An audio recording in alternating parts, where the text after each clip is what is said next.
खुलुमबाय लोगोफोर, दाना बे समाव आंनि बे गोदान भिडिअ नोंथांमोन बयखौबो बरायलायबाय। नोंथांमोना आंनि बेकग्राउन्डआव नुगासिनो दङ, माने जों आं दाना बे समावहाय चिरां जिल्लानि सिङाव 12 नं निसिमानि सिङाव थानाय फाथाबारि BCDCनि सिङाव थानाय सा ओनसोलाव थानाय 6 नं फाथाबारि होननाय मोनसे गामियाव दंफैयो। माने बेवहाय ओरैबायदि माने सासे गामिनिनो दैदेनगिरि गावबुरा बिथाङा ओरैबायदि माने बाख्नायजाथाव हाबा मावगासिनो दं आरोखि। दा बिथाङा ओरैबायदि बे आबाद मैगं थाइगं बेबायदि मावनायनि गेजेरजों बिथाङा गोबां रां आरजिगासिनो दं आरोखि।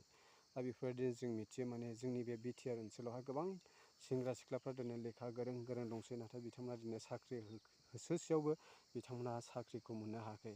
दा बिथांमोनाबो बेबायदिनो बेफोरबायदि आबादफोरखौ मावनानै गोबां सानसेयावनो हाजार थाखा खामायनो हायो आरोखि। दा बेबायदिनो थिग बेबायदिनो जोंनि बे 6 नम्बर फाथाबारिनिनो मानिजाथाव गावबुरा बिथांखौ फिथर मुसाहारि होनना बुङो। बिथाङा लेखा फराबो रोङा, अब्लाबो बिथाङा ओरैबायदि मोजां माने रायजो राजानि थाखाय ओरैबायदि जोंनो थुलुंगानाय मोनसे हाबा मावनानै होदों आरोखि। बे जाहैबाय नैबे आबाद मावनायनि गेजेरजों, बिथांनि बे मावनायनि गेजेरजों जोंनि बे बेखार जेंना, साख्रि मोननाय बेखार जेंनाफ्रा जायफ्रानाखि लाइमोनफोर दङ, सेंग्रा सिख्लाफोर दङ, बिथांमोना नैबेफोरबायदि हाबा मावनानै माने गोबां सानसेयावनो गोबां हाजार लाख थाखा आरजिनो हागोन आरोखि। दानि बे समाव आं नोंथांमोननो देखायनो सानदों। अब्ला भिडिअखौ गोबाव खालामालासिनो नोंथांमोना जोबजासे नायलांबानो जाबाय। मानोना बे आबाद मावनायनि गेजेरजों जों गियान मोननो हागोन आरोखि।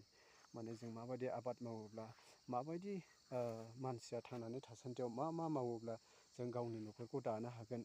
मोनसे आबाद मावनायनि गेजेरजोंबो जों गावनि न'खरखौ दानो हागोन, आरो मोनसे साख्रिजोंल' नङा, माने जों आबादफोरजोंबो मैगं थाइगंफोरजोंबो जों गावनि न'खरखौ दानो हायो आरोखि। ओरैबायदि फिथाइ थायदों, नोंथांमोना नायनो हागोन। नायदो माबायदि फिथाइ थायदों लोगोफोरनो, ओरैबायदि फिथाइ थायदों आरोखि। ओरैबायदि सादु फुवाले बिथाङा सानसेयावनो हाजार थाखा खामायो आरोखि, नायनो हागोन।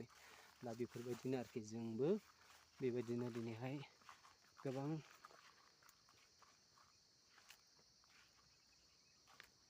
नायनो हागोन। ओरैबायदि माने पार केजि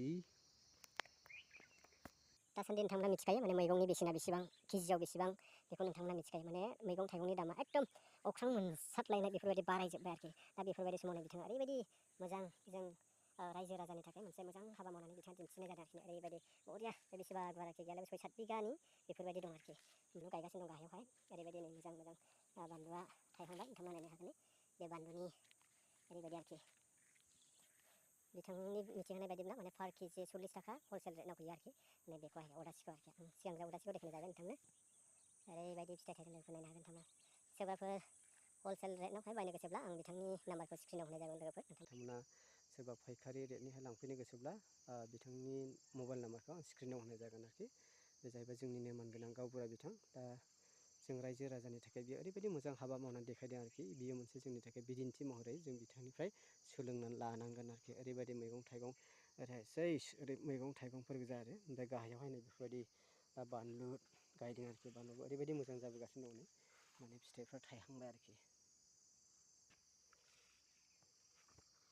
बेफोरबायदि आरोखि। बानलुआ एसे हासार होबावनांगौ, दै सारनांगौ, माने दा बर्थमान गोरान जाबाय हिसाबैहाय एसे दुरबल जादों आरोखि। दानि निसय बुजिखाबाय, बे जाहैबाय बानलु सिब्र' ना मा होनना बुङो। बिनि पार केजि रेटखौथ' आंथ' मिथियाखिसै, जायखिया नोंथांमोनानो दा मिथिखायो। बिनि दामा गैयालाबा 1000-1200 होनदों आरोखि पार केजि। बेफोरबायदि ओरैहाय मोनहांलायबाय आरोखि। नायनो हागोन नोंथांमोना। ओरैबायदि बेफोरबायदिनो आरो बे मोनबाय आरोखि। बेफोर मोनबाय आरोखि। दा ओरैहाय गासिनोजों फार्स्ट 6 बिगासिम दं आरोखि। ओरैबायदि मोजां हाबा मावनानै जोंनिनो मानगोनां गावबुरा बिथाङा बेबायदि देखायदों आरोखि। दा बिथांनि बेफोरबायदि मावनायनि गेजेरजों जों गोबां सोलोंनांगौ दं आरोखि। बिथाङा लेखा फरा रोङाब्लाबो ओरैबायदि जों रायजो राजानोहाय बिथाङा मावनानै देखायदों आरोखि।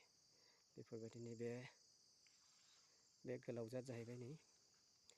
बे दासो गोरलै आरोखि दासो गोरलै बे देरबावगोन जेबो जायाखै इयो बेनिफ्राय बे एसे गुसुं जाद आरोखि बुस्थुआ होनबा नोंथांमोना ओरैबायदि फिथाइ थाइजेनबाय आरोखि नै ओरैबायदि फिथाइ थाइजेनबाय बिफाङा बारा गिदिर नङा होमबाबो ओरैबो थाइजोब्बाय आरोखि गैयालाबो केजियावनो 1200 हाजार होनदों आरोखि बिनि दामखौ ओरैबायदि थाइजेनबाय नै दा बिथाङा ओरैबायदि सानसेयावनो हाजार रां खामायो आरोखि नैबे गोलाव जाद जाहैबाय बिसोर दासो गोरलै देरदों ओरैहाय नै फानजेनो मोनसिगोन माने बेबो नै फिथाइया बेफोरबायदि आरोखि बिराद गिदिर नै बेफोरबायदि बेफोर नैबे मोनजेनबाय जाहैबाय बे मोनजेनबाय नै बेफोर मोनजेनबाय दा बेफोरखौ खानांसिगोन आरो माने जोलैनो दोनगोन होनना बुंदों मोनगोन आं गावबुरा बिथाङा ओरैहाय बेवदासो जाहैबाय आरोखि देखायजोबनो हानाय नङा लोगोफोर बिराद गुवार जाखिनि हायो नोंथांमोननो एक्सप्लर खालामनानै देखायगासिनो दं नोंथांमोनाबो नायनो हागोन आरोखि नै बरिया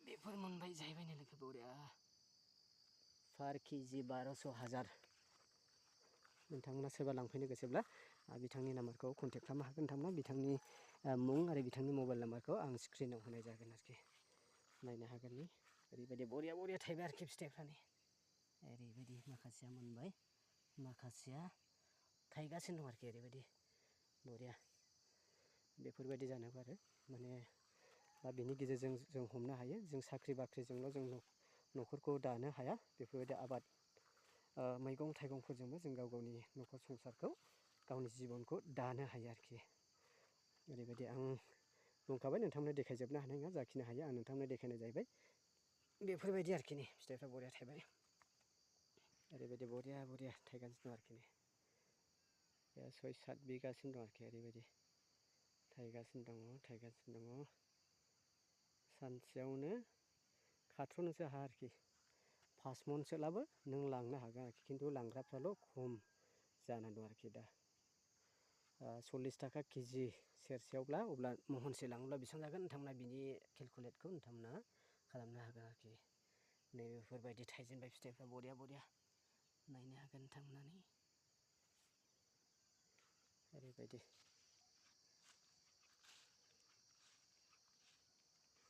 बेयाव गासिनजोंहाय 2-3 बिगा दङ 3-4 बिगा दङ माने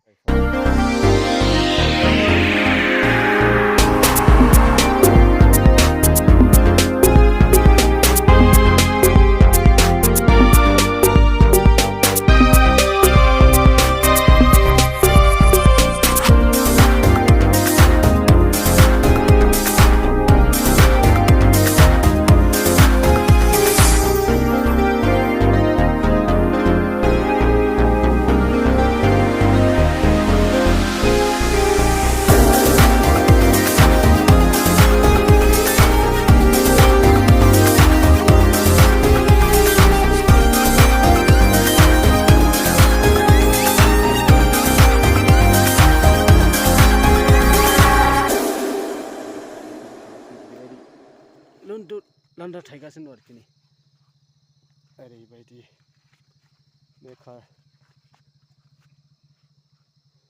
बे गासिबो खाख्लाव जोगोनार जाहैबाय आरोखि नै ओरैबायदि बरिया ओरैबायदि बाख्नायजाथाव हाबा मावगासिनो दं आरोखि नै ओरैबायदि बे खाख्लाव बागान गोजा आरोखि ओरैहाय नायनो हागोन नोंथांमोना फिथाइया ओरैबायदि आरोखि ओरैबायदि गिदिर खाख्लाव थायगासिनो दङ ओरैबायदि बाख्नायजाथाव हाबा मावदों आरोखि जोंनिनो मान होनो गोनां गावबुरा बिथाङा आरोखि फैबाय ओरैबायदि मोजां हाबा ओमफ्राय हरैहाय माबा आरोखि मा होनना बुङो थाइबें बायदिसिना माबा दं आरोखि ओरैबायदि दा नोंथांमोन बेखौ एक्सप्लर खालाम बिथांनिसिम गिबियाव हामबाय होननाय जासिग्रोबाय बेनो जाहैबाय नै ओरैबायदि माने आं दा नोंथांनाव फंनैसो बाथ्रा मिथिनो लुबैदों माने नोंथाङा दे ओरैबायदि दा जों बे फाथाबारि एरियायावहाय फाथाबारिल' नङा जोंनि बे बिटिआर ओनसोलाव गोबां जों दा लेखा फरा रोंबाय माने लेखा फरा फरायनायाव गोबां डिग्रि लाबाय दा बिथांमोनहा साख्रि होसोब्लाबो साख्रि मोननो थाङा दा नोंथाङा ओरैबायदि माने बे रायजोनि थाखाय बा जोंनि रायजो राजाफोरनि थाखाय मोनसे थुलुंगाथाव ओरैबायदि मोनसे माबा हाबा मावदों आरोखि दा मैगं थाइगं आबाद मावदों नोंथाङा बिनि सोमोन्दै मा बुङो एसे फंनैसो नोंथाङा मा खार'नै नोंथाङा बेफोरबायदि आबादखौ मावनाय जादों आरोखि माने मोनसे थुलुंगाथाव हाबा आरोखि बे नोंनि थाखाय जोंनि थाखाय आरोखि। जाय बिथाङा आंनावहाय सोंदों बिथांखौ हामबायनाय थाग्रोयो मानोना बियो जाय बिथाङा बे चेनेलनि गेजेरजोंहाय आंखौहाय बे आंथ' दस्रायाव दंहैयोमोन ओमफ्राय दा थिग दा लोगो मोनफैबाय बिथाङा दा बे आबादनि सोमोन्दै सोंनाय हिसाबै आङो खोन्थानो सानदों। आंबो गोदान मावजेनदोंसो आङो बे फार्स्ट टाइम बेनो एसे एनै गुबुनखौ मावदोंमोन सिगांनि समावबो अब्लाबो बेबायदि मावनाय जायाखैमोन आरो दा बेनिखायनो दा नै अदासि मावनानै दङ सालाम थिखांदों आरो अदासिनि सिङावहाय आङो बानलु थफा आरो बानलु सिब्र' बेबायदि गायनाय जादों मानो होननानै बुङोब्ला आं बानलु सिब्र' गायदोंमोन बानलु सिब्र'आ एसे मोजां बोखांनो हायियाव आङो बानलु थफाखौ गायसनना होनाय जादों आरो दा मोनसे जायगायावनो मोननै खेथिखौ मावनाय जादों आरो दा मोनसेखौ आं मोनथ'वाखै बानलु सिब्रुआ दासो एसे एसे थायलाबायगासिनो दङ बानलु थफाबो थायदों एसे एसेनो ओमफ्राय नै दा अदासिया एसे फाननो मोननाय बायदि जाबाय आरो एसे मोनगासिनो दङ दिनैबो आं बेखौनो खानो होननानै फैदों नै दाबो जोंनि मार्केटआथ' एसे बांद्राय नङा दा पार केजि बेसेबाङाव फानहैयो जेनेबा दा आङो दा केजियाव 30 थाखा केजि हिसाबै फानहैयो हलसेल रेटआव जाहैबाय ओमफ्राय दा बेजों लोगोसे आङो ओरैहाय खाख्लौसो मावनाय जादों बेनो नै खाख्लौआ ओमफ्राय माखासेया बिदिनो एसे एसे बानलु गायबावनाय जादोंमोन आरो दा माखासे जोंनि बेयावहाय दैनि प्रब्लेमावहाय मोजां रोखोमै बोखांनो हाया